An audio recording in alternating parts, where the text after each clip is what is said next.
Students, তোমরা যারা sure আন্ডারে সেমিস্টার 6-এ পড়ছো এবং তোমাদের মধ্যে যারা জেনারেল সাবজেক্ট হিসেবে ফিলোসফি নিয়েছো, তোমাদের এসিসি BA যে পোর্শনটা রয়েছে অর্থাৎ ম্যান অ্যান্ড এনভায়রনমেন্ট, তো এখান থেকে তোমাদের আমি ইম্পর্টেন্ট কোশ্চেন দিচ্ছি। সামনেই তোমাদের পরীক্ষা। দেখো 15 মার্কসের কোশ্চেনগুলির মধ্যে প্রথমে রয়েছে পরিবেশ নীতিবিদ্যা কাকে বলে, এই প্রসঙ্গে গভীর ও অগভীর বাস্তুতন্ত্রের মধ্যে পার্থক্য দেখাও। ভীষণই ইম্পর্টেন্ট কোশ্চেন।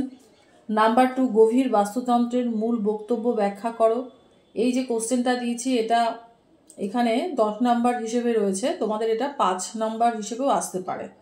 এবং এর সঙ্গে যে পরের পার্টটা রয়েছে অর্থাৎ রামচন্দ্র গুহ কীভাবে গভীর বাস্তুতন্ত্রের সমালোচনা করেছেন, এটা তোমাদের 10 মার্কসেরও আসতে পারে। এইখানে আসলে 10 মার্কসের আসবে। তখন তোমাদের গভীর বাস্তুতন্ত্রের মূল বক্তব্য ব্যাখ্যা করো, এই পোর্শনটা 5 মার্কসের হয়ে যাবে।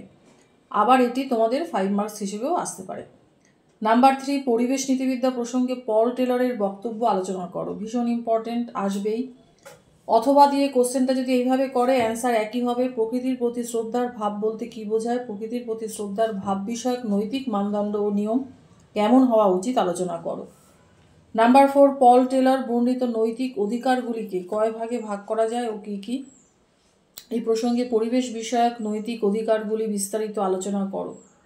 এই 4টে কোশ্চেন খুব ভালো করে পড়বে, এখান থেকে 2টো ভীষণই আসার সম্ভাবনা। নাম্বার 5, সাধনা গ্রন্থ অনুসারে রবীন্দ্রনাথ ঠাকুরের পরিবেশ সম্পর্কিত মতামত আলোচনা করো। এটাও ভীষণ ইম্পর্টেন্ট।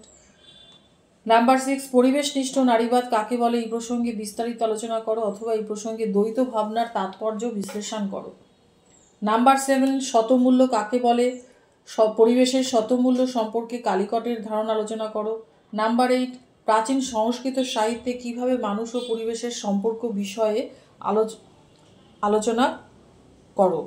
আচ্ছা, তারপরে হচ্ছে তোমাদের দিয়েছি নাম্বার 9-এ পরিবেশের শতমূল্য সম্পর্কে অ্যাটফিল্ডের মত ব্যাখ্যা করো।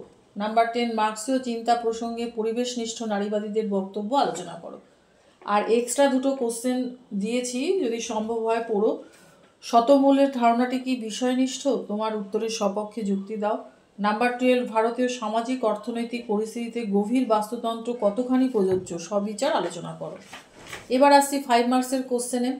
নাম্বার 1, শতমূল্য সম্পর্কে জি মুর এর তত্ত্ব সংক্ষেপে আলোচনা করো। নাম্বার 2, বাস্তু সংস্থান কাকে বলে, সংক্ষেপে লেখো। নাম্বার 3, রবীন্দ্রনাথ ঠাকুরের পরিবেশ ভাবনা সংক্ষেপে লেখো। নাম্বার 4, উপনিষদ অনুসারে মানুষ ও প্রকৃতির সম্পর্ক ব্যাখ্যা করো। নাম্বার 5, পরিবেশের প্রতি জীবকেন্দ্রিক দৃষ্টিভঙ্গি সংক্ষেপে আলোচনা করো। নাম্বার 6, উত্তর উপনিষদ যুগে পরিবেশের প্রতি মানুষের দৃষ্টিভঙ্গি ব্যাখ্যা করো। নাম্বার 7, প্রাণী কেন্দ্রিক নৈতিক মতবাদের সংক্ষিপ্ত পরিচয় দাও। নাম্বার 8, শতমূল্য ও আন্তর্মূল্যের পার্থক্য কী? 9, গভীর বাস্তুতন্ত্রের মৌলিক নীতিগুলি কী কী, সংক্ষেপে লেখো। 10, পরিবেশনিষ্ঠ নারীবাদ ও বহু সংস্কৃতিবাদের পারস্পরিক সম্পর্ক সংক্ষেপে আলোচনা করো।